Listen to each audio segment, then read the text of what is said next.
କାଲି ଗୋଟେ ଭିଡିଓ ଦେଖିଲି ସୋସିଆଲ ମିଡିଆରେ ଜଣେ ଯାତ୍ରା ପାର୍ଟି ମିଛରେ ମତେ ଲାଗୁଛି ସତରେ ସେ ଯାତ୍ରା ପାର୍ଟି କରିନାହାନ୍ତି।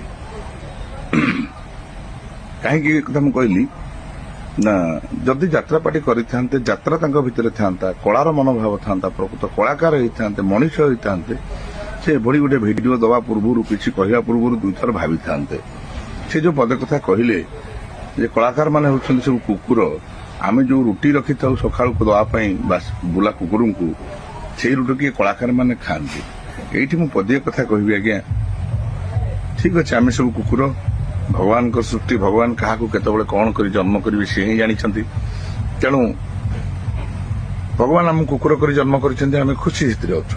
କିନ୍ତୁ ଆମ ଭଳି କୁକୁର ମାନଙ୍କୁ ନେଇ ଆପଣ ଯେତେବେଳେ ଗୋଟେ ମଣିଷ ହେଇ ବେପାର କରୁଛନ୍ତି ଆପଣଙ୍କୁ କଣ କୁହାଯିବ ଦୟାକରି ଆଗାମୀ ଭିଡିଓ ଟିକେ କହିବେ ଆଜ୍ଞା। ଆପଣଙ୍କ ଭିଡିଓ ଅପେକ୍ଷାରେ ରହିଲି। ଜୟ ଶ୍ରୀ ଜଗନ୍ନାଥ। ଭୁଲ ଥିଲେ କ୍ଷମା କରିବେ। ରାଧେ ରାଧେ।